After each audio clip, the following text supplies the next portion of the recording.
અમાસના દિવસે આ એક વસ્તુ જરૂરથી ખાવી જોઈએ। મિત્રો, ગમે તે થઈ જાય, પરંતુ આ વખતે 27 મે 2025 અને મંગળવારના દિવસે એટલે કે વૈશાખ મહિનાની અમાસના દિવસે અમે તમને એક ખાસ વસ્તુ વિશે જણાવવા જઈ રહ્યા છીએ। નમસ્કાર મિત્રો, હર હર મહાદેવ। સ્વાગત છે તમારું અમારી ચેનલ નેવિકા સ્ટોરી પર એક નવા વિડીયોમાં। જો તમે 27 મે અમાસના દિવસે આ વિડીયોમાં જણાવ્યા મુજબ શુભ મુહૂર્ત જોયા પછી આ એક વસ્તુ ખાશો તો તમારા ઘરમાં એટલી સુખ સમૃદ્ધિ આવશે કે તે ક્યારેય પૂર્ણ નહીં થાય। 27 મેના રોજે અમાસના ખાસ દિવસે જે લોકો આ એક વસ્તુ ખાય છે તેમના ઘરમાં આખું વર્ષ સુખ સમૃદ્ધિ આવે છે। વૈશાખ મહિનાની અમાસ ખૂબ જ ખાસ અને ચમત્કારી અમાસ છે। મહિલાઓ પોતાની ઈચ્છાઓ પૂર્ણ કરવા અને ઘરમાં સુખ અને સમૃદ્ધિ લાવવા માટે વૈશાખ મહિનાની અમાસનો ઉપવાસ કરે છે। ભલે તમે આ વ્રત રાખો કે ન રાખો, પરંતુ વૈશાખ મહિનાની અમાસના દિવસે તમારે આ એક વસ્તુ ખાવી જ જોઈએ। આનાથી તમારા ઘરમાં એટલી સુખ સમૃદ્ધિ આવશે કે તમે તેને સંભાળી શકશો નહીં। એટલા માટે તમારા પોતાના લાભ માટે આ વિડીયોને સંપૂર્ણ જુઓ। ઘણા લોકો એવા હોય છે જે વિડીયોને વચ્ચેથી કાપીને જુએ છે અને અધૂરું છોડીને જતા રહે છે, અને પછી આવા વ્યક્તિ જીવનમાં ક્યારેય સફળતા મેળવી શકતા નથી। તેથી કૃપા કરીને તમારા ભલા માટે આ વિડીયોને અધવચ્ચે છોડીને ન જશો, કારણ કે મિત્રો, વૈશાખ મહિનાની આ અમાસ 144 વર્ષ પછી એક દુર્લભ સંયોગોમાં બની જઈ રહી છે।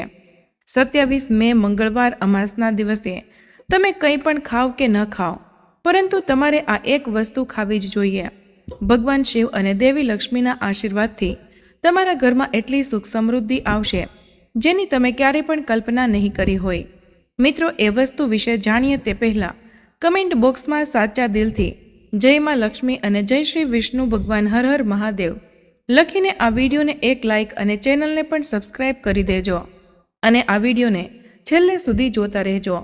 અમે તમને એ પણ જણાવીશું કે ગમે તે થાય, પરંતુ 27 મે અને મંગળવારના દિવસે વૈશાખ મહિનાની અમાસના દિવસે ભૂલથી પણ ઘરમાં આવું ભોજન ન બનાવો અને ખાવ પણ નહીં, નહીંતર આખો પરિવાર બરબાદ થઈ જશે। તેમજ આ વિડીયોમાં અમાસના દિવસે તમારે શું ખાવું જોઈએ જેથી તમારા જીવનમાં ભગવાન ભોલેનાથના આશીર્વાદ મેળવી શકો, અને આ વિડીયોમાં અમે તમને એ પણ જણાવીશું કે 27 મે મંગળવાર અમાસના દિવસે ભૂલથી પણ આ 4 કામ ક્યારેય ન કરવા, નહીંતર બરબાદ થતા વાર નહીં લાગે। તેમજ મે મહિનાની અમાસના દિવસે જે પણ માતાઓ અને બહેનો આ 7 કાર્યો કરે છે તેમનું જીવન બરબાદ થઈ જાય છે। જે ઘરમાં આ 7 કામ થાય છે ત્યાં દેવી લક્ષ્મી કાયમ માટે ઘર છોડીને ચાલ્યા જાય છે। અમે તમને એ પણ જણાવીશું કે જો તમે 27 મેના રોજ અમાસના દિવસે આ વસ્તુઓનું દાન કરશો તો તમારા ઘરમાં ક્યારેય પૈસાની કમી નહીં રહે। મિત્રો, આ જાણકારી તમારા માટે એકદમ ફ્રી છે, તો કૃપા કરીને અમારી મહેનતને સપોર્ટ કરવા માટે અમારી ચેનલને સબસ્ક્રાઇબ કરીને આ વિડીયોને અંત સુધી જોતા રહેજો। ચાલો હવે જાણીએ કે 27 મે અને મંગળવારે અમાસના દિવસે કઈ વસ્તુ ખાવી જોઈએ। વૈશાખ મહિનાની અમાસનો દિવસ હિન્દુ ધર્મના લોકો અને ભક્તો માટે શ્રેષ્ઠ માનવામાં આવે છે। આ દિવસે કરવામાં આવેલા કોઈ પણ ઉપાય ક્યારેય વ્યર્થ જતો નથી, એટલે કે તે હંમેશા લાભ પ્રદાન કરે છે। આવો સૌપ્રથમ આપણે વૈશાખ મહિનાની અમાસ વિશે થોડી માહિતી જાણી લઈએ। આ વખતે 2025માં વૈશાખ મહિનાની અમાસની તિથિ વિશે લોકોના મનમાં મૂંઝવણ છે કે આ વ્રત કયા દિવસે રાખવામાં આવશે। 27 મે કે 28 મે પૂજા કેવી રીતે કરવામાં આવશે, શુભ મુહૂર્ત ક્યારે છે, આ દિવસે શું ખાવું અને શું ન ખાવું, આ વિડીયોમાં અમે તમારી બધી જ મૂંઝવણો દૂર કરીશું। સંપૂર્ણ માહિતી માટે તમારે ફક્ત આ વિડીયો સંપૂર્ણ જોવો પડશે। અને ઘણા લોકોના પ્રશ્નો આવી રહ્યા છે કે જો આપણે અમાસ પર પવિત્ર નદીઓમાં સ્નાન ન કરી શકીએ તો આપણે શું કરવું જોઈએ।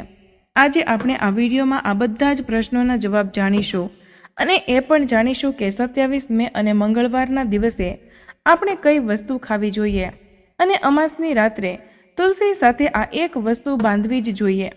જો તમે અમાસના દિવસે આ ખાસ વસ્તુ તુલસીને બાંધો છો તો દેવી લક્ષ્મીના આશીર્વાદથી તમારા જીવનની બધી જ ગરીબી દૂર થઈ જશે। તો કૃપા કરીને વિડીયોને સંપૂર્ણ જુઓ। વૈશાખ મહિનાની અમાસનો પવિત્ર દિવસ વર્ષ 2025માં મંગળવારે 27 મેના રોજે ઉજવવામાં આવશે। આ દિવસે ભક્તો પવિત્ર નદીઓમાં સ્નાન કરે છે અને દાન વગેરે કરે છે। આ પ્રસંગે પૂર્વજો માટે તર્પણ, પિંડદાન અને શ્રાદ્ધ જેવી ધાર્મિક વિધિ પણ કરવામાં આવે છે। વૈશાખ મહિનાની અમાસમાં સ્નાન અને દાન કરવાનું વિશેષ મહત્વ છે, જેનાથી ભગવાન વિષ્ણુનો આશીર્વાદ મળે છે। ધાર્મિક પરંપરાઓ અનુસાર આ દિવસે પૂર્વજો માટે દીવા પ્રગટાવવાનો નિયમ છે। પૂર્વજો માટે દીવો પ્રગટાવવો ધાર્મિક દ્રષ્ટિકોણથી ખૂબ જ શુભ માનવામાં આવે છે। આ વિધિ તેમના આત્માની શાંતિ માટે અને તેમના વંશજોને તેમના આશીર્વાદ મળે તે માટે જરૂરી છે। સૌપ્રથમ તો ચાલો તમને જણાવી દઈએ કે અમાસની સાચી તારીખ અને સમય શું છે। પછી અમે તમને વારાફરતી આ બધી જ માહિતી જણાવીશું અને એ પણ જણાવીશું કે વૈશાખ મહિનાની અમાસના દિવસે આપણે કઈ વસ્તુઓ ખાવી જોઈએ અને અમે તમને એ પણ જણાવીશું કે આ અમાસના દિવસે આ એક વસ્તુ ભૂલથી પણ ન ખાવી જોઈએ। જો તમે વૈશાખ મહિનાની અમાસના દિવસે ભૂલથી પણ આ વસ્તુ ખાઈ લો છો તો તમારા ઘરમાં કાળનો વાસ થઈ શકે છે। તો ભૂલથી પણ આવું કામ ન કરો અને કોઈ પણ મુશ્કેલી આવે તે પહેલાં તમારે આખો વિડીયો જોવો જ જોઈએ। આ એક ખૂબ જ ખાસ અને માહિતીસ્પ્રદ વિડીયો છે। તો ચાલો હવે વૈશાખ મહિનાની અમાસની સાચી તારીખ અને સમય અને મુહૂર્ત વિશે જાણીએ। પરંતુ તે પહેલાં હજુ સુધી કમેન્ટ બોક્સમાં જય માં લક્ષ્મી અને ઓમ નમઃ શિવાય ન લખ્યું હોય તો કૃપા કરીને કમેન્ટ બોક્સમાં જય માં લક્ષ્મી અને ઓમ નમઃ શિવાય જરૂરથી લખી દેજો। મિત્રો, વૈદિક પંચાંગ અનુસાર વૈશાખ મહિનાની અમાસની તિથિ 26 મે 2025ના રોજે બપોરે 12 કલાક અને 11 મિનિટે શરૂ થશે। આ તારીખ બીજા દિવસે એટલે કે 27 મેના રોજે રાત્રે 8:30 આસપાસ સમાપ્ત થશે। ઉદય તિથિ પ્રમાણે વૈશાખ મહિનાની અમાસ 27 મેના રોજ ઉજવવામાં આવશે। બ્રહ્મ મુહૂર્ત સવારે 4 કલાક અને 10 મિનિટથી 4 કલાક અને 52 મિનિટ સુધી રહેશે। અભિજીત મુહૂર્ત બપોરે 12:11 થી બપોરે 1:00 સુધી રહેશે। આ દરમિયાન સ્નાન દાન કરો છો તો શુભ ફળની પ્રાપ્તિ થાય છે। આમ જોઈએ તો અમાવસ્યાની તિથિ તે રાત્રિની તિથિ છે। ઉદ્યા તિથિ અનુસાર પણ ઘણા ભક્તો અમાવસ્યાની તિથિ મનાવે છે, પરંતુ રાત્રિએ જ્યારે અમાવસ્યા હોય, ઘોર અંધકાર હોય, ચંદ્રમાના દર્શન થતા ન હોય, એ જ તિથિને અમાવસ્યા તિથિ કહેવાય છે। એ પ્રમાણે જોઈએ તો અમાવસ્યાની તિથિ તારીખ 26 મે 2025 અને સોમવારે આવે છે। એટલા માટે સોમવતી અમાવસ્યાનું વ્રત રાખવાનું રહેશે। આ દિવસે જ શનિ મહારાજનો જન્મ ઉત્સવ મનાવાશે, કારણ કે અમાવસ્યા એ રાત્રિના ઉત્સવની તિથિ છે। રાત્રે અમાવસ્યા હોય ત્યારે રાત્રે અમાવસ્યાનું પૂજન થાય છે। જે ભક્તો સાત્વિક છે તેઓ સાત્વિક પૂજા કરે છે, જે ભક્તો તાંત્રિક છે તેઓ તાંત્રિક પૂજા કરે છે, માટે જ રાત્રિની પૂજા જ વિશેષ મનાય છે। એટલા માટે સોમવતી અમાવસ્યા ઉજવવાની રહેશે। અને જે ભક્તો સૂર્યોદય તિથિ પ્રમાણે અમાવસ્યાનું વ્રત રાખવા માંગે છે અથવા તો અમાવસ્યા ઉજવવા માંગે છે તેઓ 27 મે 2025 મંગળવાર છે એટલે સોમવતી અમાવસ્યા થશે ત્યારે પણ વ્રત ઉપવાસ રાખી શકાય છે। પરંતુ સોમવતી અમાવસ્યા વિશેષ છે, કારણ કે રાત્રિની તિથિ પ્રમાણે જ અમાવસ્યાની તિથિ ઉજવાય છે। જેની માન્યતા હોય એ પ્રમાણે અમાવસ્યાનું વ્રત રાખી શકે છે। મિત્રો, બધી જ અમાસની તિથિઓમાં વૈશાખ મહિનાની અમાસ ખૂબ જ ખાસ માનવામાં આવે છે। આ દિવસે દેવતાઓ ગંગા, યમુના અને સરસ્વતી નદીના સંગમ પર નિવાસ કરે છે। તેથી વૈશાખ મહિનાની અમાસ પર આ પવિત્ર નદીના પાણીથી સ્નાન કરવામાં આવે છે। આ દિવસે જરૂરિયાતમંદોને દાન કરવાથી વ્યક્તિને શુભ ફળ મળે છે। તેની સાથે ભગવાન વિષ્ણુના આશીર્વાદ પણ મળે છે। તો ચાલો હવે જાણીએ કે 27 મે અને મંગળવારે એટલે કે વૈશાખ મહિનાની અમાસના દિવસે ભગવાન વિષ્ણુને પ્રસન્ન કરવા માટે તુલસીના છોડ સાથે કઈ વસ્તુ બાંધવી જોઈએ। અમાસના દિવસે તુલસીના છોડની પૂજા કરવાનું વિશેષ મહત્વ છે। આ દિવસે પૂજા કરતી વખતે સૌપ્રથમ વ્યક્તિએ સવારે સ્નાન કર્યા પછી શુદ્ધ અવસ્થામાં તુલસીના છોડ પાસે જવું જોઈએ। આ પછી તુલસીના છોડને ગંગાજળથી સ્નાન કરાવવું જોઈએ। ગંગાજળ છાંટવાથી તુલસીના છોડની પવિત્રતા વધુ વધે છે અને પર્યાવરણમાં પવિત્રતાની ભાવના ફેલાય છે। આ પછી તુલસીના છોડ પર હળદર, રોલી અને ચંદન લગાવવું જોઈએ। અમાસના દિવસે ભક્તો દ્વારા તુલસીના છોડ પર કલાવા અથવા તો મોલીનો દોરો બાંધવાની પરંપરા છે. દોરો બાંધવાથી ભગવાન વિષ્ણુ અને માતા લક્ષ્મીના આશીર્વાદ મળે છે. આ પરંપરા ખાસ કરીને ઘરના બધા સભ્યો માટે સુખ અને સારા સ્વાસ્થ્ય અને સમૃદ્ધિની પ્રાપ્તિનું પ્રતીક માનવામાં આવે છે. દોરો બાંધવાથી પરિવારમાં સુખ, શાંતિ અને સમૃદ્ધિ આવે છે અને તે સમગ્ર પરિવાર માટે રક્ષણાત્મક કવચ તરીકે કામ કરે છે. દોરો બાંધતી વખતે વ્યક્તિએ તેને ભક્તિ અને શ્રદ્ધાથી બાંધવાની ખાસ કાળજી લેવી જોઈએ. આનાથી ઘરમાં નકારાત્મક ઉર્જા પ્રવેશતી અટકે છે અને સકારાત્મક ઉર્જા ઘરમાંથી વહેતી રહે છે. ઉપરાંત તે વ્યક્તિના જીવનમાં એક નવી ઉર્જાનો સંચાર કરે છે જે તેના કાર્યમાં સફળતા અને સમૃદ્ધિ લાવે છે. વૈશાખ મહિનાની અમાસના દિવસે તુલસી પાસે ગોળ, તલ અને ફળો જેવા મીઠા પ્રસાદ ચડાવવા જોઈએ. તેને ભગવાન વિષ્ણુ પ્રત્યે ભક્તિનું પ્રતીક માનવામાં આવે છે. ગોળ અને તલનું વિશેષ મહત્વ છે કારણ કે આ ભગવાન વિષ્ણુને પ્રિય વસ્તુ છે. ગોળનું સેવન શરીર માટે ફાયદાકારક છે અને તેને તલ સાથે અર્પણ કરવાથી વ્યક્તિ પુણ્ય મળે છે. ગોળ, તલ અને ફળો ચડાવવાથી ઘરમાં સમૃદ્ધિ અને ધન વધે છે. એવું માનવામાં આવે છે કે આ દિવસે ભગવાન વિષ્ણુને આ ભોગ અર્પણ કરવાથી તેમના આશીર્વાદથી વ્યક્તિના જીવનમાંથી ગરીબી અને મુશ્કેલીઓ દૂર થાય છે અને સુખ અને શાંતિનો વાસ થાય છે. તો ચાલો હવે જાણીએ કે અમાવસના દિવસે કઈ વસ્તુનું દાન કરવું જોઈએ. તેમાં સૌથી પહેલી વસ્તુ છે ચોખાનું દાન. ધાર્મિક માન્યતા અનુસાર અમાસના દિવસે ચોખાનું દાન કરવું શુભ માનવામાં આવે છે.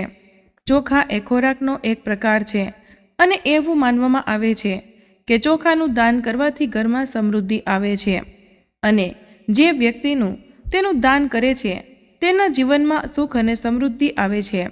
આ ઉપરાંત ચોખાનું દાન કરવાથી સૌભાગ્ય મળે છે અને તે પાપોનો નાશ કરવામાં પણ મદદરૂપ માનવામાં આવે છે. ધાર્મિક દ્રષ્ટિકોણથી ચોખાનું દાન કરવું એ ભગવાનની સેવાનું એક સ્વરૂપ છે અને તે વ્યક્તિના જીવનમાં સકારાત્મક પરિવર્તન લાવી શકે છે. બીજી વસ્તુ છે સફેદ તલનું દાન.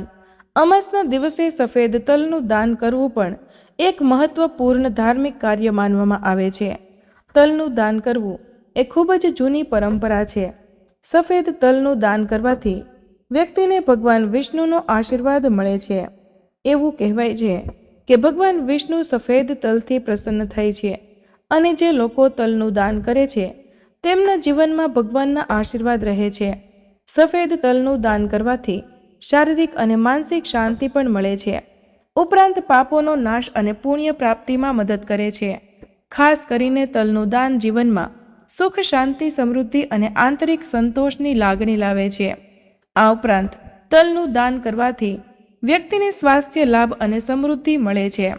મિત્રો, હવે આપણે જાણીએ અમાસના દિવસે કઈ વસ્તુનું સેવન ન કરવું જોઈએ જેથી તમારી ભક્તિ સંપૂર્ણપણે શુદ્ધ રહે અને પૂર્વજોના આશીર્વાદ મેળવવામાં કોઈ અવરોધ ન આવે.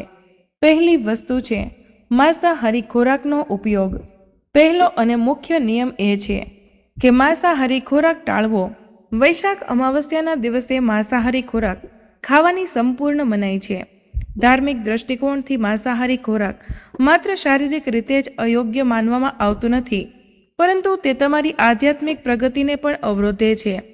માંસાહારી ખોરાક ખાવાથી શરીરમાં તામસિક ગુણો વધે છે, જે માનસિક શાંતિ અને અસંતુલનને પણ અસર કરે છે. આપણા શાસ્ત્રોમાં કહેવાયું છે કે માંસાહારી ખોરાક શરીર અને મનનો રજો અને તમોગુણોમાં વધારો કરે છે, ભક્તિ માર્ગોમાં અવરોધો ઊભા કરે છે. તેથી આ દિવસે માંસાહારી ખોરાક જેવા કે ઈંડા, માછલી, ચિકન કે કોઈ પણ પ્રકારનું માંસ ન ખાવું જોઈએ.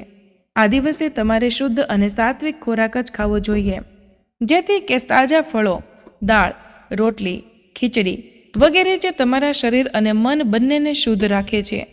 આ ઉપવાસના હેતુ સાથે સંપૂર્ણ રીતે મેળ ખાય છે અને ભગવાન વિષ્ણુની કૃપા પ્રાપ્ત કરવામાં મદદ કરે છે. મિત્રો, આ દિવસે બીજી અને સૌથી મહત્વપૂર્ણ વસ્તુ છે જે આપણાથી દૂર રાખવી જોઈએ તે છે નશાકારક પદાર્થો. વૈશાખી અમાવસ્યાના દિવસે દારૂ, તમાકુ, ગુટકા, નશીલા પદાર્થો વગેરેનું સેવન ટાળવું જોઈએ. નશીલા પદાર્થો માનસિક અને શારીરિક સ્વાસ્થ્ય માટે હાનિકારક છે અને ઉપવાસના પવિત્ર હેતુને પણ બગાડી શકે છે. ધાર્મિક દૃષ્ટિકોણથી નશાકારક પદાર્થો શરીર અને મનમાં અશુદ્ધિ પેદા કરે છે, જે તમારા ઉપવાસ અને ભક્તિથી શક્તિઓનો નાશ કરે છે. આપણા શાસ્ત્રોમાં સ્પષ્ટપણે કહેવામાં આવ્યું છે કે નશીલા પદાર્થોનું સેવન ભક્તિની શુદ્ધતાને અસર કરે છે. નશાને કારણે માનસિક સ્થિતિ વિકૃત થઈ શકે છે, જેના કારણે તમારી પૂજા અને ઉપવાસની અસર ઓછી થાય છે. તેથી આ દિવસે કોઈ પણ પ્રકારનો નશો ટાળવો જોઈએ, જેથી તમારી ભક્તિ શુદ્ધ રહે. નશાથી દૂર રહીને તમે તમારા મન અને શરીરને શુદ્ધ કરી શકો છો. ભગવાન વિષ્ણુના આશીર્વાદ મેળવી શકો છો. મિત્રો, હવે આપણે ત્રીજી વસ્તુ વિશે વાત કરીએ, જે આ દિવસે પ્રતિબંધિત છે.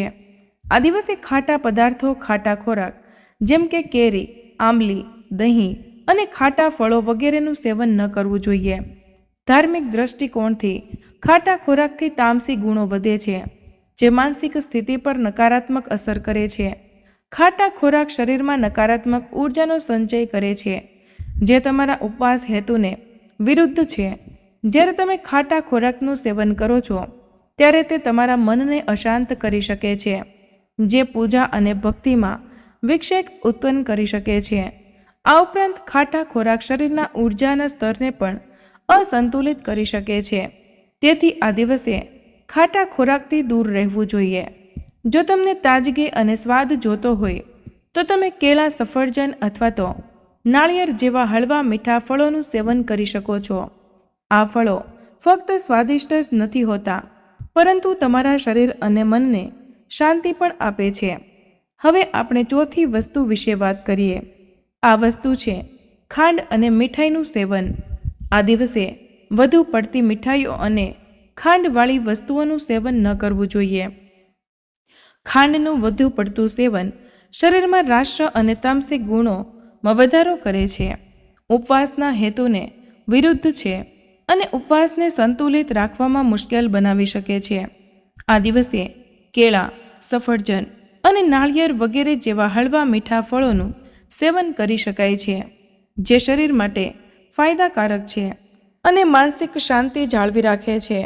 મીઠાને બદલે તાજા ફળો અને હળવો સાત્વિક ખોરાક ખાઈને તમે તમારી ભક્તિને શુદ્ધ અને સ્થિર રાખી શકો છો. મિત્રો, હવે પાંચમી અને છેલ્લી મહત્વની વાત છે ડુંગળી અને લસણનું સેવન. અમાસના દિવસે ડુંગળી અને લસણનું સેવન ન કરવું જોઈએ. તેમને તામસિક ગુણોથી ભરપૂર માનવામાં આવે છે, જે તમારા માનસિક સંતુલનને અસર કરી શકે. ડુંગળી અને લસણ ખાવાથી વ્યક્તિના આહારમાં અસંતુલન થાય છે અને ભક્તિમાં અવરોધો પેદા થઈ શકે છે. ડુંગળી અને લસણનું સેવન કરવાથી મનમાં ખલેલ પહોંચે છે અને વ્યક્તિની માનસિક સ્થિતિ ખરાબ થઈ શકે છે. એટલા માટે આ દિવસે આ બંનેનું સેવન ન કરવું યોગ્ય છે. તો મિત્રો, આજનો વિડીયો અહીં પૂર્ણ કરીએ છીએ. આજની આ માહિતી તમને કેવી લાગી અને આ વિડીયો કયા શહેરમાંથી સાંભળી રહ્યા છો તે કમેન્ટમાં જરૂર જણાવજો. પસંદ આવી હોય તો વિડીયોને લાઇક અને તમારા મિત્રો સાથે શેર કરજો. ચેનલ પર નવા હોય તો ચેનલને સબસ્ક્રાઇબ કરવાનું ભૂલશો નહીં. મળીએ એક નવા વિડીયોમાં. ત્યાં સુધી બધા જ મિત્રોને જય શ્રી કૃષ્ણ.